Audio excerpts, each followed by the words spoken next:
O próximo inscrito seria o senador Plínio Valério, mas ele faz uma permuta com o eminente senador veneziano Vital do Rego, a quem, portanto, tenho a honra de convidar para o seu pronunciamento, ele que é do PSB, da Valente Heróica Paraíba. Senador veneziano Vital do Rego, com a palavra, Vossa Excelência. Obrigado, meu querido senador presidente Antônio Anastasia, e ainda mais agradecendo pelas referências sempre carinhosas e, me permito dizer, bastante justas à nossa pequena, mas brava, heróica e participativa na história do nosso país, Paraíba. Senadores presentes, querido senador Plínio Valério, senador Humberto Costa, meu líder, senador Jorge Cajuru, as minhas saudações vespertinas. Senhor presidente, eu queria iniciar as minhas palavras, primeiro aludindo a uma votação que ontem houve na comissão mista que tratou sobre a medida provisória 868. Eu estou aqui diante de um pernambucano, diante de um mineiro, que tem nesse amplo e extenso território de Minas Gerais uma área extremamente empobrecida, o Vale do Jequitinhonha. Estou aqui diante de um amazonense e diante de um goiano, que mesmo não tendo e sofrendo na pele as agruras que nós, pernambucanos, paraibanos, amazonenses e mineiros do Vale do Jequitinhonha, haverá de ter a sensibilidade para saber que essa matéria exigirá de todos nós o cuidado especializado. A medida provisória 868, que lamentavelmente, ao meu ver, como também ao ver e ao sentir de outros 9 senhoras e senhores senadores, votação concluída com 15 votos favoráveis e 10 negando-a, teve como relator o eminente senador Tasso Gereissati, que tem de todos nós a estima, o reconhecimento aos seus valores e aos seus propósitos. Mas no momento em que nós estamos a tratar sobre reformas, sobre mudanças, sobre aprimoramentos, senador Plínio Valério, eu queria pedir a Vossa Excelência que tenha essa sensibilidade para que, quando essa matéria chegar, se vier a chegar ao plenário desta casa, que nós estejamos de uma maneira muito tranquila, muito equilibrada, tratando-a. Eu fiquei muitíssimo preocupado ao receber tantos companheiros que nos visitavam a mostrar os perigos iminentes com os quais passamos a ter em vista, que é exatamente a quebradeira generalizada que vai se estender às empresas públicas estaduais de saneamento, tanto àquelas que são superavitárias e mesmo àquelas que não o são. Mas, de uma forma injusta, não é tão somente o fato de não reconhecer, senador Jorge Cajuru, que essas empresas, elas estão demonstrando capacidade gerencial, capacidade de investimentos. Eu cito o caso particular da nossa empresa estadual paraibana, a Cagepa, que nesses últimos anos teve a competência e a condição de voltar a investir. Paraíba conseguiu, nesse período, mais de 1.500 quilômetros de adutoras, tendo uma participação decisiva e efetiva, não apenas de recursos outros, com fontes, seja do governo federal ou fontes externas, mas com contrapartidas significativas, importantes e decisivas da nossa empresa. O relatório do senador Tasso Gereissati acaba, e eu peço, venha com o respeito que tenho ao senador, e disse ontem, no momento em que falava, acaba o contrato de programa, extingue uma das modalidades ou uma das opções. A titularidade que é reconhecida constitucionalmente e juridicamente ou judicialmente aos municípios não é efetivamente na sua completude, senador Antônio Anastasia, Vossa Excelência que é catedrático, Vossa Excelência que é sempre chamado, recorremos sempre à sua consciência e capacidade de tratar os assuntos na CCJ. Vossa Excelência sabe muito bem dessa titularidade, reconhecida titularidade, mas essa titularidade que é reclamada, pretendida e reconhecida não nos é dado aos municípios no momento de nós optarmos. Está lá, aos municípios que tiverem condições de diretamente prestar esses serviços. Senador Jorge Cajuru, não há no país de 5.500 e tantos municípios 50 que possam fazê-lo de forma direta. Ponto 1. A outra opção, de maneira indireta, chamar a consórcios, a composições, a investimentos, a parcerias privadas. E a terceira seria através dos contratos de programas.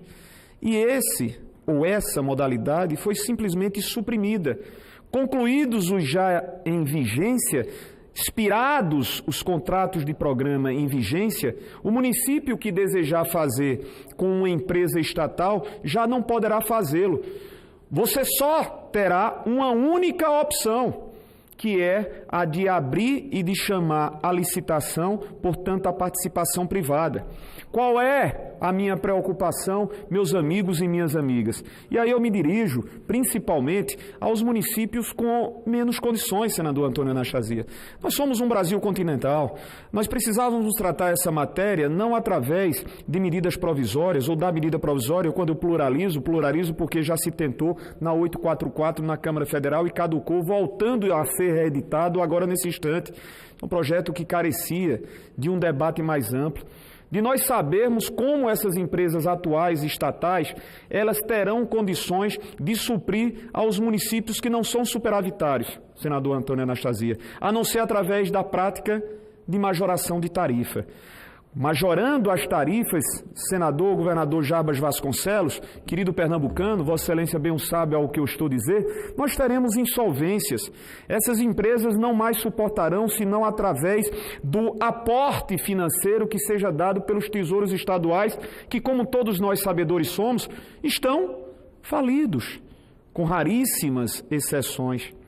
Então eu votei contra essa medida provisória, haverei de estar aqui me posicionando contrariamente enquanto não houver a sensibilidade por parte do governo federal de rediscuti-la. Não há como nós concebermos a imposição que está sendo feita, me perdoem, pelo governo federal para desmantelar por completo tudo aquilo que é público. A marca do atual governo, os conceitos econômicos do atual governo é simplesmente o que é público traz consigo a chancela da incompetência, a chancela da corrupção, a chancela ou a marca da má administração. E isso não é verdade. O governo federal já trata sobre a privatização e entrega das 8 refinarias que pertencem à Petrobras. Já trata abertamente sobre a venda da empresa de Correios e Telégrafos. Já trata abertamente, como também tentara o governo anterior, sobre também a possibilidade de privatizar-se a Eletrobras, senador Plínio Valério. Até que ponto nós nos permitiremos a assistir esse desmantelamento quando nós, brasileiros, como nós, cidadãos, desejamos ter essa soberania que jamais será efetivamente conquistada, senão através daquilo que nos pertence. A medida 868, ela é extremamente danosa. Por isso, a minha solidariedade a todos aqueles que integram as empresas estaduais.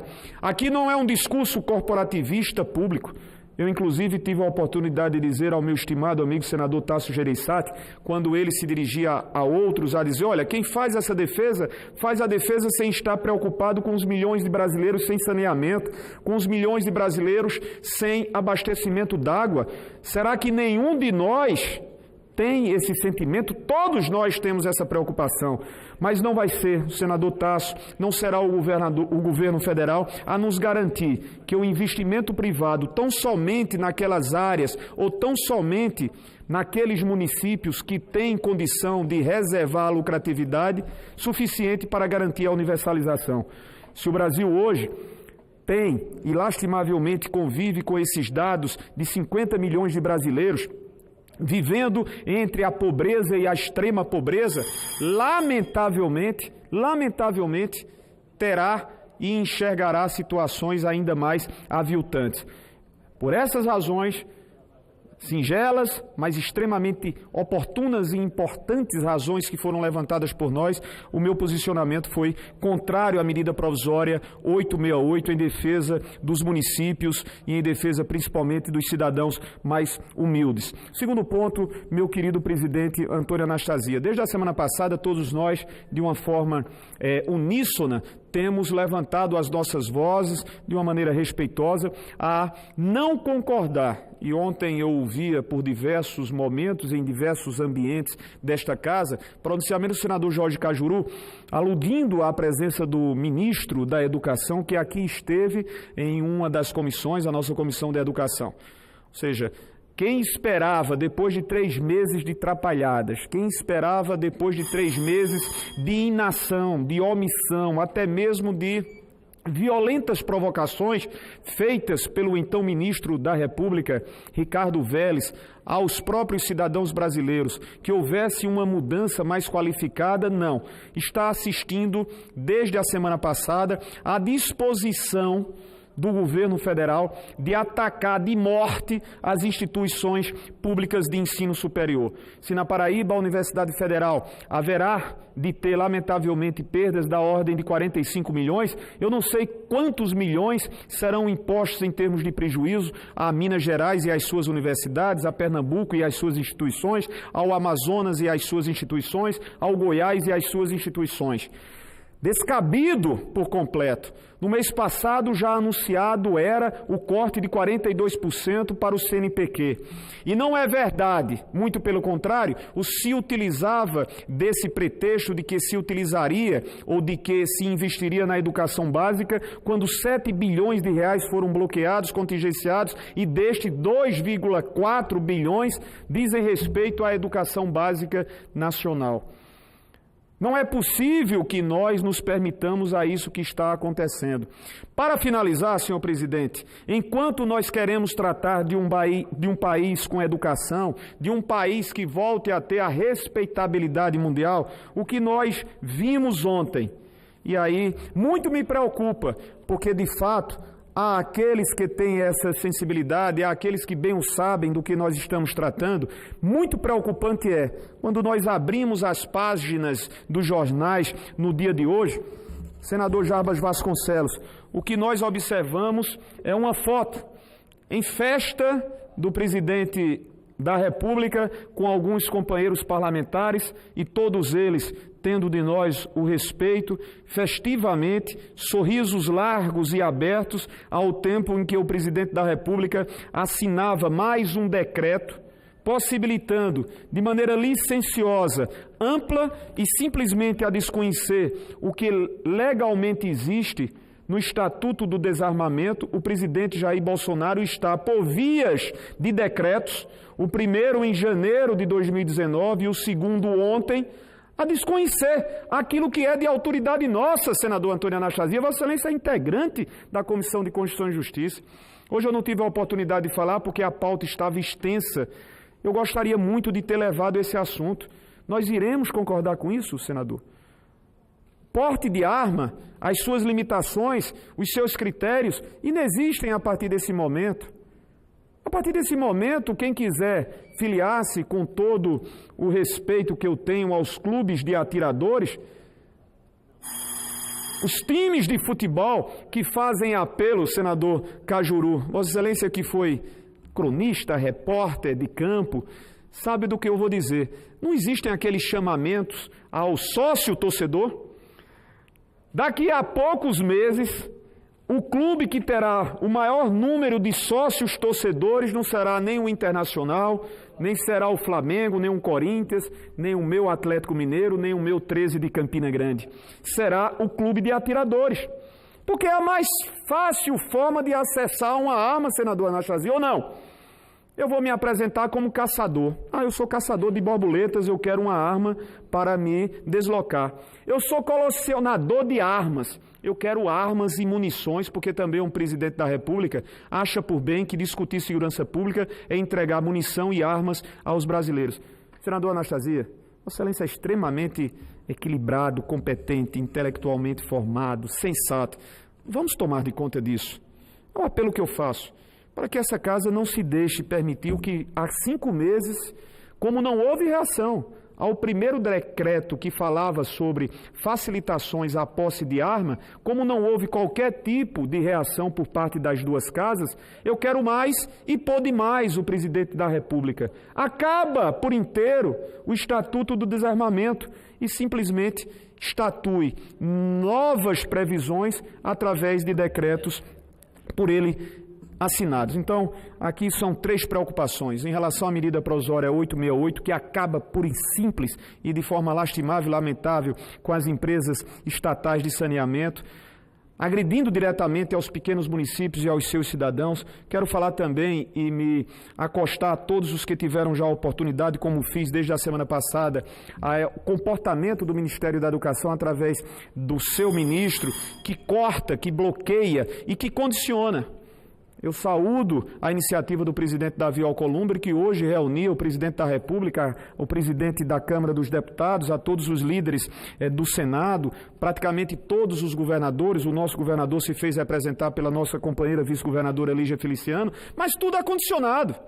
Não se fala absolutamente em nada que os estados pleiteiem, que os municípios com justiça pleiteiam, se nós não formos instados pelos nossos governadores a votarmos de acordo com aquilo que é do interesse da presidência da República. Poxa, nós não temos absolutamente o direito de discordar? Será que, por força de eu ter uma relação político-partidária com o governador, eu tenho que me submeter àquilo que for uma exigência, porque senão o Estado da Paraíba, senão o Estado de Minas Gerais, senão o Estado do Goiás? Hoje eu ouvi atentamente, senador Cajuru, o apelo, inclusive o desabafo que fazia o governador Ronaldo Caiado. Não é desta forma que a gente estabelece o bom diálogo. Não é dessa forma que a gente faz a boa discussão sobre os temas, como a própria reforma previdenciária, que bem sabem os senhores qual é o meu posicionamento. Estou muito grato pela sua paciência, senador Antônio Anastasia, mas eu não queria passar a semana sem falar sobre esses 3 itens que a mim me parecem muito oportunos, pertinentes e urgentes para o momento. Medida 868, medida provisória, que foi aprovado em comissão mista, a questão referente aos cortes e bloqueios dos recursos às instituições públicas superiores, acadêmicas, e também a esse novo famigerado decreto que foi assinado ontem por Sua Excelência, aos risos largos e todos empunhando em mão com esse gesto, achando que é desta forma que se faz uma nação de paz. E não é desta maneira absolutamente. Muito grato aos senhores e às senhoras. Muito obrigado, eminente senador Veneziano Vital do Rego. Quero cumprimentar Vossa Excelência, que no seu pronunciamento apontou 3 temas fundamentais. Eu digo sempre, eminente senador, que o exercício da função de primeiro vice, entre as suas atribuições, me confere o privilégio de presidir sessões e ouvir o pronunciamento dos nossos colegas. O senador Cajuru, sempre atuante, presente, Vossa Excelência e os demais colegas.